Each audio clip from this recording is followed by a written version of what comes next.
Bonjour Samantha Poncelet, vous êtes partenaire enfants-parents à l'ONE. Vous vous occupez aussi des mamans et des enfants dans les prisons. À quoi consiste le travail de l'ONE?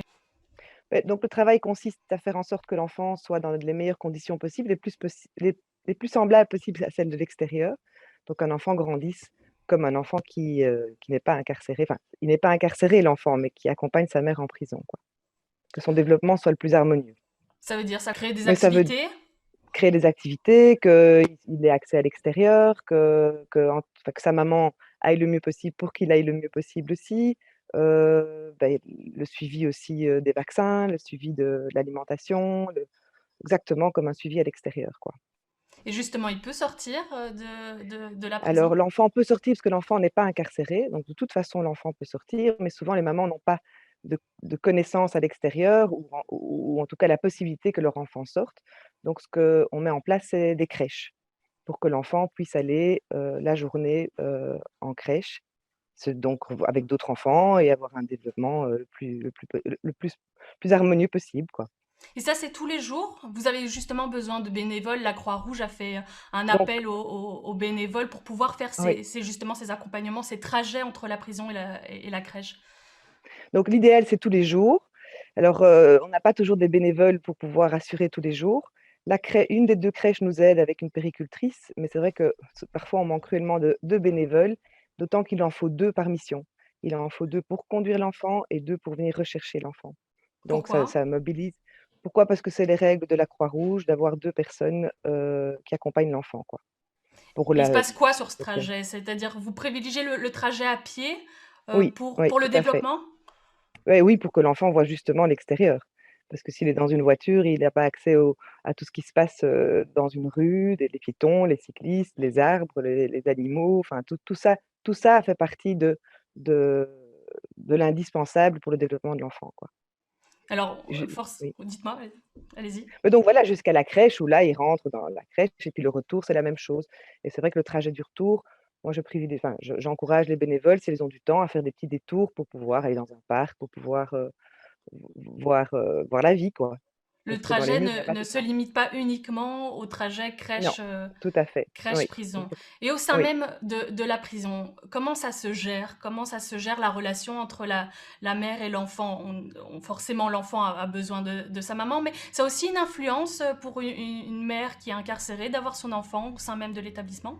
Beh, c'est certain que les mamans sont en général très contentes d'avoir leur enfant avec elles en prison. Ça leur donne, d'abord, elles sont avec leur enfant, c'est souvent des très bonnes mères, hein. C'est des mamans qui ont un lien avec leur enfant qui est bien là et c'est vrai que ça leur donne, quelque part une occupation aussi. C'est-à-dire qu'elles ont, quand on sait qu'elles sont enfermées 23 heures sur 24, avec un enfant, elles peuvent, s'occuper de leur enfant, elles peuvent leur préparer à manger, elles peuvent, voilà, elles peuvent aller dans le couloir parce que les portes restent ouvertes pour les enfants quand il y a un enfant.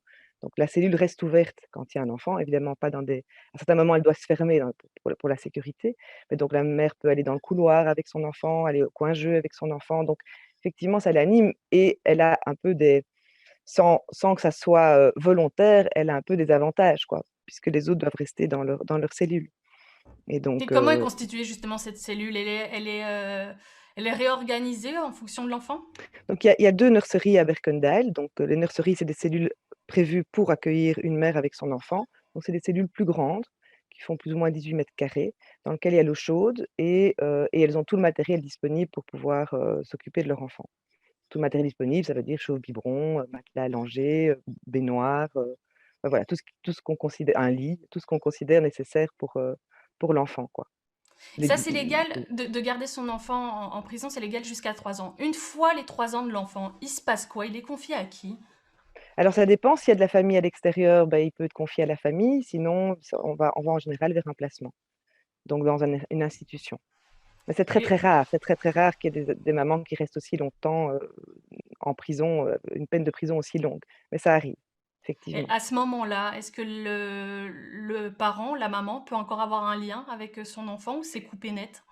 Alors, c'est pas coupé net, c'est-à-dire qu'on essaye de privilégier évidemment encore la relation mère-enfant, ce qui est indispensable, certainement pour l'enfant et pour la mère. Et donc là, c'est l'association, enfin, les Relais Enfants Parents qui prend en charge cette, ces rencontres entre la mère et l'enfant, quoi. et ça Alors se passe à la prison de Berkendal, sauf si elles ont des permissions de sortie. Alors à ce moment-là, elles peuvent demander des permissions de sortie pour aller voir leur enfant à l'extérieur. Alors en ce moment a lieu, devrait normalement avoir lieu aujourd'hui une formation de la Croix-Rouge pour, Oui, trouver des bénévoles pour accompagner ces enfants. Finalement cette formation est elle est annulée, postposée oui. parce qu'il manque Mmh. de volontaires. C'est Mmh. justement important, c'est un appel que vous faites? C'est très, très important parce que c'est indispensable pour ces enfants de sortir, de un enfant qui reste en prison toute sa enfin, toute jusqu'à ses 3 ans ou même moins que ça, même jusqu'à ses 6 mois sans sortir, n'aura pas un développement, pour moi en tout cas, n'aura pas un développement normal dans le futur, quoi. Il loupe plein d'étapes qui sont indispensables à son devenir, à ce qu'il va de à l'adulte qu'il va être un jour, quoi. Très Ça, bien, on c'est vous a certain. bien entendu. En tout cas, la prochaine formation, elle aura lieu le 13 Mmh avril. mh. Vous recherchez encore des bénévoles. Merci beaucoup, Samantha Poncelet. Je rappelle que vous êtes partenaire enfants-parents à l'ONF.